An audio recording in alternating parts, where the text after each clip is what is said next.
Senhores, como estão? É um gosto, é um placer estar aqui. Eu sou el Morel Luis e bem-vindos. É nossa quinta classe em la Parashá Terumá del Zohar HaKadosh.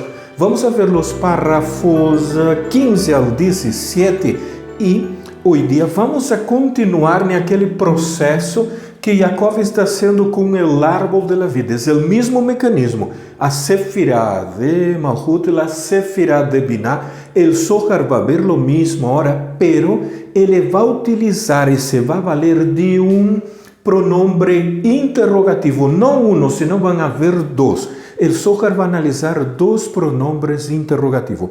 El pronombre mi e el pronombre ma. E esses dois pronombres vão ser colocados en el árbol de la vida. ¿Dónde será que lo posicionaríamos?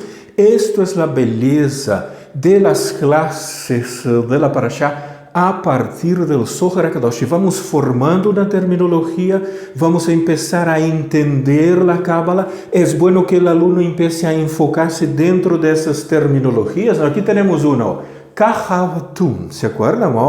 Lea, Binah, que são aquela escalera onde temos os 125 peldaños, que não é a escalera de Jacob, não há uma escalera com 125 peldaños. Estes peldaños são de ascensão.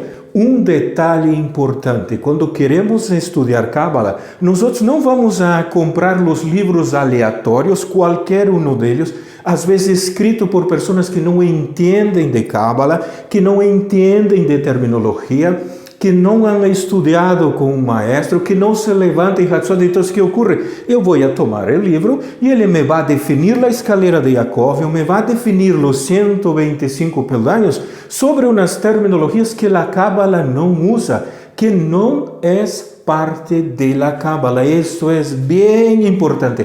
Por isso, nossos alunos, tanto do grupo de WhatsApp como do Telegram, entre si hablam e comentam quando necessitam uma terminologia, quando não la entendam, coloquem nos grupos, vai estar aí todo mundo interactuando, não participando. Isso é muito importante. Caso contrário, gente que não entende de nada, que não sabe como são as terminologias, vai começar a colocar palavras aqui adentro que não são parte da Cábala, que os cabalistas não trabalharam com elas e que nem aún os grandes, não, como el Ari HaKadosh, muitos outros não usaram dessas terminologias. Então, bem-vindos, um shalom bem grande, lo vamos a passar super bem e nos vamos a divertir.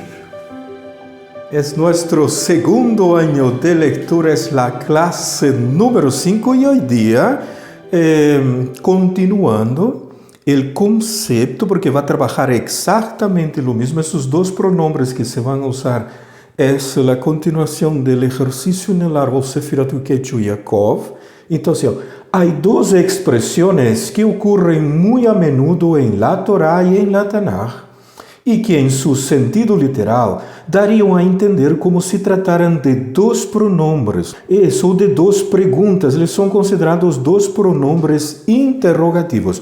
É o pronombre mi, ou mem yud, isso que quer dizer quem, como, e o pronombre interrogativo ma, que é traduzido el que, ou também que, quando, em que.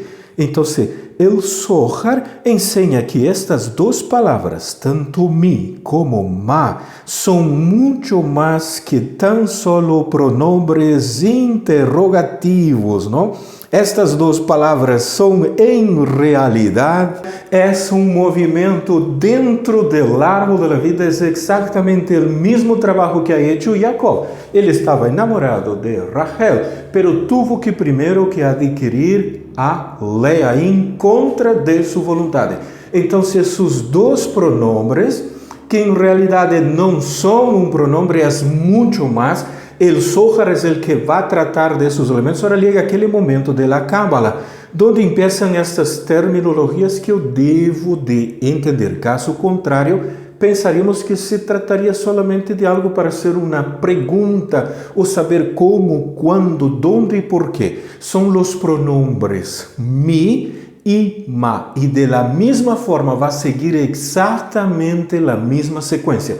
Lo que estamos viendo en la Parashat Terumá son las sefirot de Binah y Malhut. Y este pronombre no ocurre solo en la Torah, él está en toda la Tanakh. Estamos hablando de Torah y Tanakh. No hay un texto adicional que se apegue a eso para complementar, porque los textos adicionales que usábamos, el idioma oficial no era el hebreo, era el griego. No puedo tomar la palabra griega y pasarla al hebreo y llegar a la conclusión. ¿Ves? Aquí también está hablando de lo mismo. Nosotros no vamos a entrar por este camino, vamos a seguir la senda del Zohar HaKadosh para poder aprender esas bellezas de los secretos de Torah. La pregunta es, ¿dónde los vamos a posicionar? Sea el pronombre interrogativo ma o el pronombre interrogativo mi, ¿dónde lo colocaríamos? Tiene que seguir la misma secuencia del movimiento que hizo Jacob en la casa de Labán para adquirir su esposa Rachel. Y usted ha debido ya ver por el recuadro, estás observando, mi es quien corresponde a la Sefirá de Binah. Estás viendo el árbol sefirótico. Entonces, mi, que es quien también puede ser traducido como, ele corresponde a la Sefirá de Binah. Y observa, el valor de gematría de mi, eso, la Mem vale 40, la Yud vale 10, es 50. Por eso es que mi es Binah, porque Binah tiene 50 puertas. Estás viendo cómo el Zohar va a definir los elementos. Y ma, que es Menhei, el que, o que, cuando, en que, él es Malhut. ¿Por qué fueron colocados de esta forma Binah y Malhut? Simplemente los valores de gematría ayudan mucho. Estás viendo, ma es la Mem y la Hei. La Mem vale 40, la Hei vale 5. ¿Cuánto es el valor? 45. Y 45 es un valor que está relacionado a la Sefirá de Malhut. ¿Cómo se llegan a estas conclusiones? A partir del nombre Yud-Kei Vav-Kei abierto. Nos dan valores de gematría no para ser meditados, sino para ser posicionamientos y movimientos en el árbol sefirótico. Una vez más, mi está en Binah porque el valor de gematría es 50. Binah tiene 50 puertas.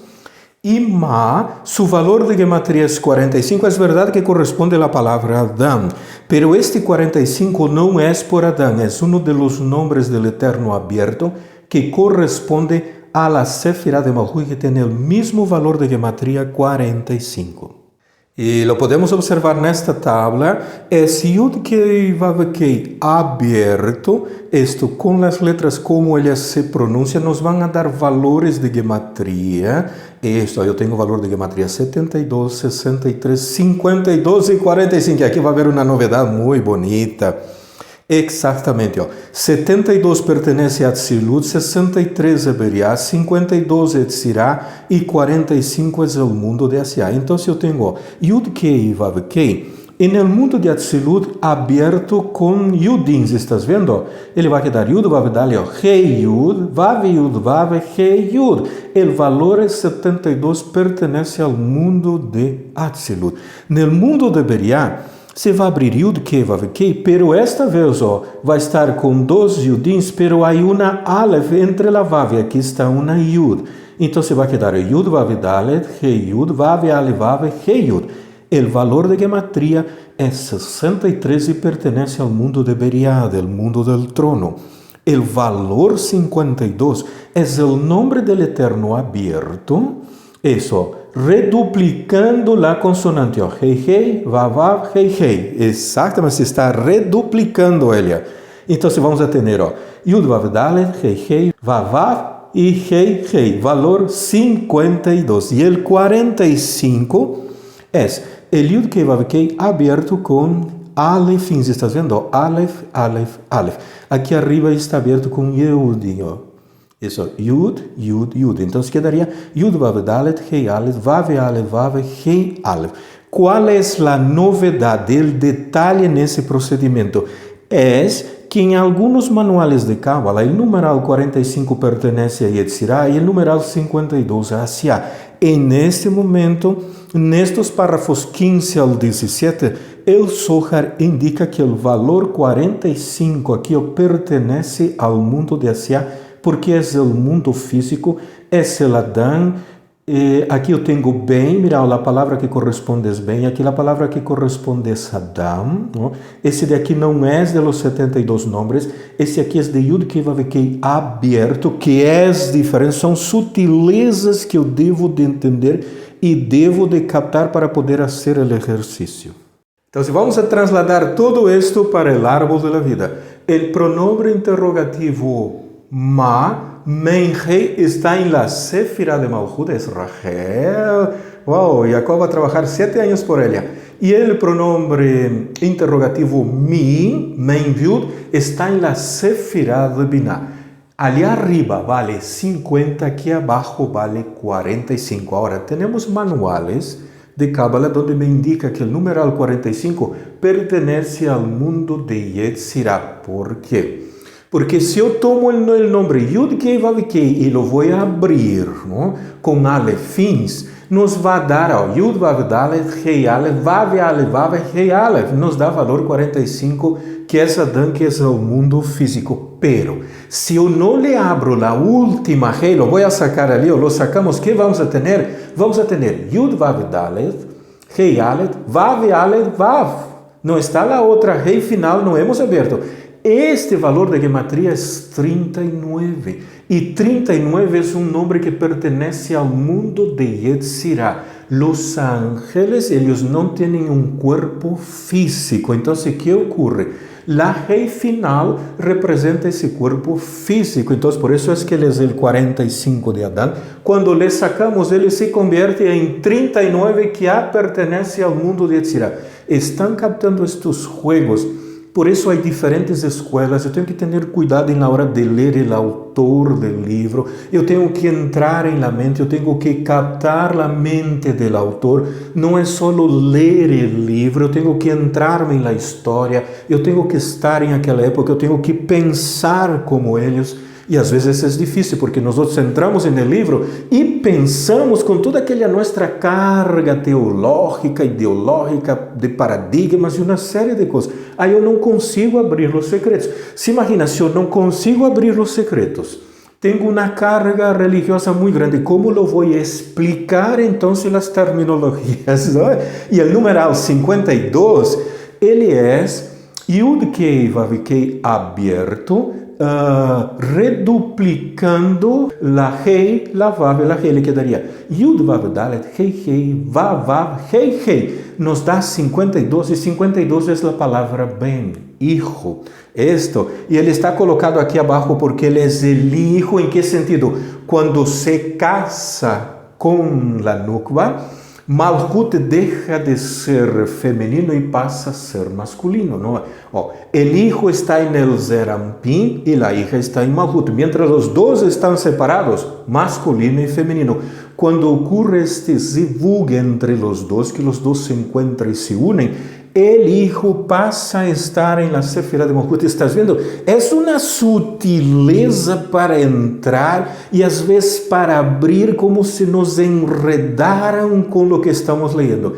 Estas pequenas cositas são importantes. Então, nessa classe que estamos vendo, novamente, o mundo de Malhut e o mundo de Binah, os dois. A classe número 4 era a metáfora de Jacob e seu matrimônio, e aqui é a presença de dois pronombres interrogativos.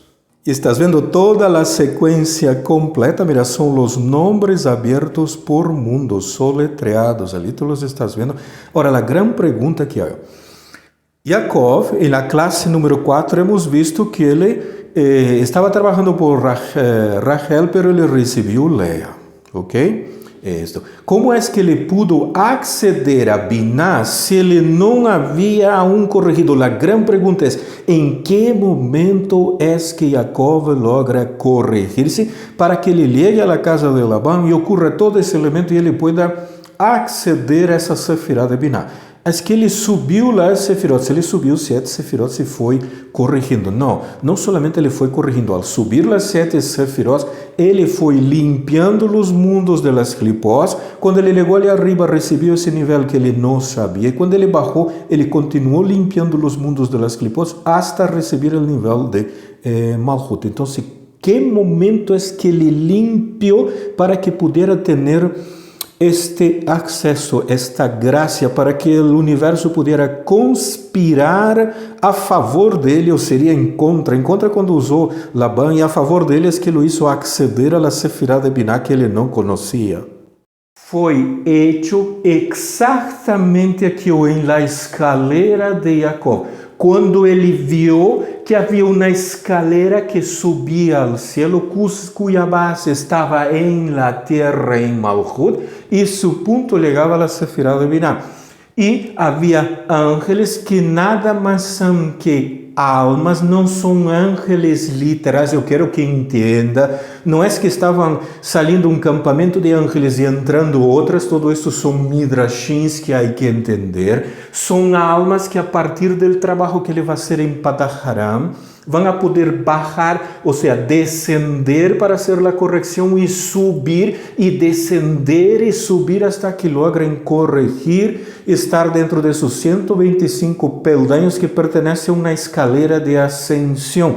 Esto de aqui é para a bajada de las almas, para a correção, descenso com ascenso. Esto foi o que ele viu. Ele logrou depois este mecanismo, ele trajo, ele bajou a este mundo físico. Por isso, ele se senta aqui abaixo, no mundo de Malhut, isso ha hecho Jacob. É neste momento que ele hace a correção. Por que ele hace a correção? ¿Sabe por quê? Porque mientras ele saiu da casa de seu padre, estava indo a Padaharam, quando ele chegou ali arriba, ele se acordou que não havia hecho uma berajá, e quando vuelve dá todo um problema com ele, faz uma série de complicações, le roubam todo o dote, ele está nesta posição como um homem pobre é um homem morto, o que quer dizer que ele corrigiu, ele está indo sem um centavo, se imaginou? Ele praticamente não existe, esta é a escalera de Jacob. Ele mesmo foi em primeiro em fazer a ascensão e vai provar de ela, não? Há que descender para ascender e há que descender para ascender. É o que disse exatamente aquele viejo carretero que não habla coisa com coisa. Ele disse, sabe que é, Rabbi Yossi? Que quando baja, sube, que quando sube, baja. Que essa é a escalera de Jacob. Como é que não nos hemos dado conta? Mira, está com nós outros, o viejo carretero, nos acompanha Rabbi Yossi, Rabbi, já estamos em uma pequena ilulá de los dois, hasta Purim e de repente mais allá, hasta Pesach. E o Zohar vai dizer que Malhut e Biná têm uma relação mais íntima, não? Independentemente de aquelas 6 sefirot que estão em meio delas. Está vendo? Malhut está aqui, ó.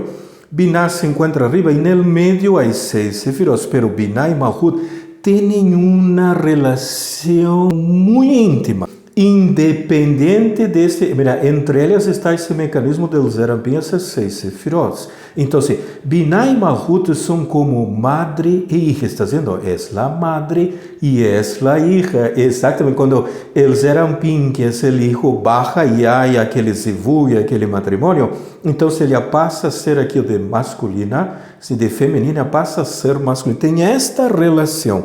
Então, é uma relação de madre e hija. Biná envia sua energia para Malhut. Quando Biná envia a energia a Malhut, vai ter que passar por todas estas 6 sefirot obrigatoriamente para chegar aqui.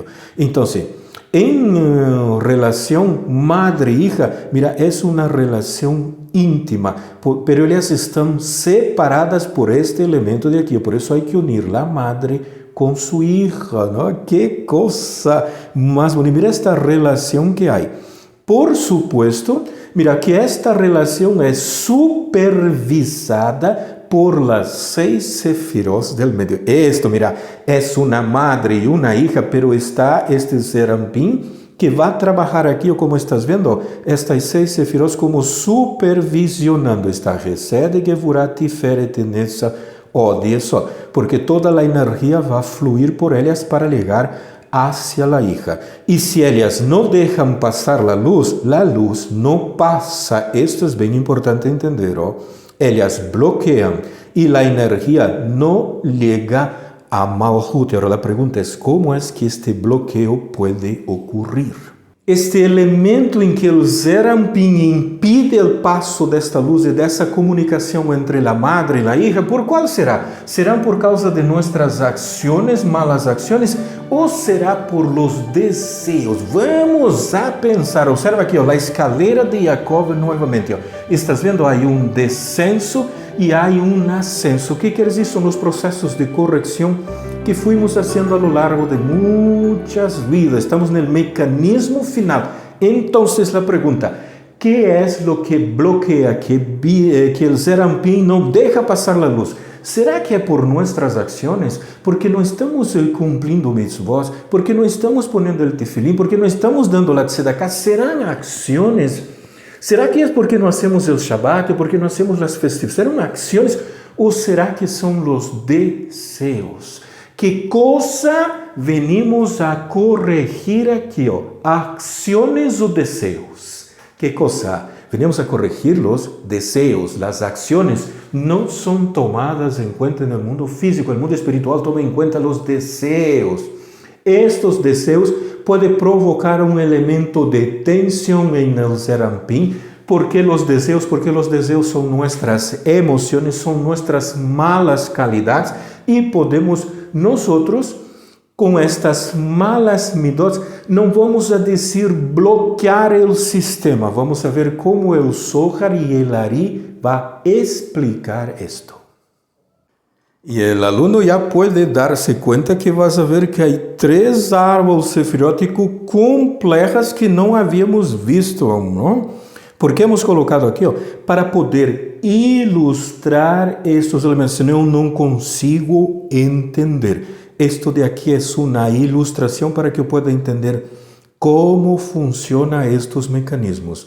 La Kabbalah e el Ari Akadosh também lo dice, que quanto menor la distância entre Binah e Malhut, mejor fluem as energias. ¿Estás vendo? Binah e Malhut. Quanto menor é esta distância, estás vendo este recorrido aqui, quanto menor, mejor fluem as energias. Que quer dizer? Que o árbol de la vida, como tu lo estás vendo aqui, ela tem que ser simétrica. Exatamente. Mira, ela não pode ser como esta de aqui, estás vendo? Ela se alargou demasiado, então o que ocorre?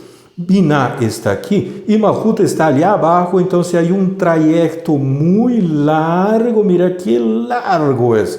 Estamos fazendo para ilustrar. Mientras aqui eu tenho as mesmas distâncias em todas as linhas, então a energia flui. Quanto maior é a distância, menor fluem as energias. E que sempre temos que procurar unir os níveis de Binah e Malhut. Hemos aprendido en la clase número 4 como ha hecho Jacob, trabajando 7 años por Rachel y recibió Lea, y después tuvo que volver a trabajar más 7 años para recibir Rachel. Esto para poder mantener unidas. ¿Y cómo se une Binah con Malhut? Es que tanto en el proceso de subida de Jacob como de bajada, ele foi limpiando los mundos de las clipots. Distanciamento. Não é solamente que Binah este aqui e Malhut de acá e há muito caminho por trajinar. Ou podemos pensar que a luz que está em Binah para chegar hasta Malhut, onde estamos, é muita distância. Não, isto não é distância. Aqui é um flujo normal da energia por mundos. Todos os árvores estão do mesmo tamanho, são simétricos, estás observando? Se sigue uma sequência, então a linha do flujo de energias está normal. Que é quando há muita distância, é quando eu separo la Sefirá de Binah de la Sefirá de Malhut. Então, eu posso colocar Malhut muito para baixo, ou, em outro caso, se pode dilatar o Zerampin, ele pode dilatar-se. E quando o Zerampin se dilata, o flujo das energias se hace muy largos de un tramo hacia el otro. ¿Cómo los voy a dilatar? Cuando yo no quiero corregir las midots, o me hago una ilusión que las tengo corregidas, o peor aún, quiero comer del pan de la vergüenza, utilizando un código y un shen para cambiar una midá, para cambiar una mala cualidad. Yo no hago ningún esfuerzo. Yo estoy dilatando esta parte del Zerampin que está dentro dessa simetria. Lo estoy dilatando y estas dos sefirot se empiezan a quedar lejos, porque Gesed y Gevurah se alejan, Netzahiot se alejan y bajan, Tiferet queda muy al centro y Esod empieza a bajar, están lejos una de las otras. ¿Por qué? Porque estoy comiendo del pan de la vergüenza. No te olvides lo que nos ha enseñado la Morá, ¿no ve? Ella dice, cuando nosotros tenemos un código y un shen acá, y ele quiere venir, ele quiere bajar, porque nosotros estamos meditando, ele está veniendo, ¿qué ocurre? Cuando ele ve ego en la vasija, ele da media vuelta y regresa. ¿Por qué? Porque hemos dilatado el Zerampin. Esta parte de acá es de esto que va a tratar essa classe número 5. Eu tenho mi e ma, eu tenho biná e malhut. El Ari Akadosh disse, temos que fazer que as duas estejam sempre mais cerca possível. O que quer dizer mais cerca possível? Que eu tenho um árvore sefirótico bem estruturado, que ele esteja trabalhando. Não importa se eu tenho ele por vários mundos, mas todos eles têm a mesma forma, o mesmo tamanho, todos estão funcionando exatamente. Então, a luz não é que vai ser muito recorrido, ela desce, e desce com rapidez. O problema é quando ele chega em um Zerampin que esteja dilatado. ¿Por quê? Porque mis correcções são de la boca hacia afuera. Adentro não hemos hecho nada, seguimos comendo del pan de la vergüenza. E o aluno observará que aqui o Zerampin ele está dentro das normas, aqui ele está malhut alejado, pero observa este de aqui, está dizendo, houve uma dilatação, e essa dilatação pode ser muitíssimo maior, então se empieza a alargar, se estás vendo as rutas. Este é o problema, é quando nossas midots, nós não las queremos trabalhar, especialmente as malas midots. Então, quanto mais alejado estão os níveis Biná e Malhut, estás vendo? Biná e Malhut, eles estariam praticamente em la mesma distância deste aqui, teoricamente, não? Isso, pero se ha dilatado o Zerampin, então aqui adentro se hace muito recorrido, este é o problema. Então, quanto mais alejados estão os níveis de Biná e Malhut, mais obstáculos há nesta transmissão, neste trânsito da luz. Há maior recorrido, se pode perder muita energia nos recorridos largos. Está vendo este de aqui? Para ilustrar, quanto mais cerca estão Biná e Malhut, menor é a distância entre elas e o mundo flui melhor. Isto, que quer dizer menor? É que esteja desta forma simétrica. Estes, todos eles em seus sítios, com suas distâncias, todo correctito. Quando o mundo está em uma situação de maior oscuridade, de maior juízo, as 6 sefirot se alejam. Como no caso de Jonas, ¿se acuerda? Temos toda uma série de la Megilá de Jonas, onde ele alejava Biná de Malhut. Então, como lo hacía? Com esta parte central, ele não queria ir a fazer o trabalho. O Zerampin se alejava, se dilatava. Então, o flujo da luz tardava em seu recorrido. Biná queda mais lejos de Malhut, não lejos por este elemento de distância, sino lejos porque as linhas se hacen mais largas, as carreteras são agora enormes, as distâncias. E que ocorre? O Zerampin se expande hacia esquerda, derecha, arriba e abaixo. Agora tu vas a entender porque dice norte, sul, leste, oeste, arriba e abaixo. É a expansão do Zerampin. Isto, como se hace essa expansão? Haciendo demarcações em mapa, em las posições cardinales? Não, com nossas midots não corrigidas. O Zerampin se expande, se separam unas de las otras, la luz tarda más en llegar, ella tarda más en salir de Binah y llegar a Gesed porque es muy largo. Y de Gesed a Keturah el tramo es extremadamente largo. Esto que fuimos generosos al expandir el Zerampim. Entonces la luz tarda más en llegar. Esto es justamente lo que ocurre.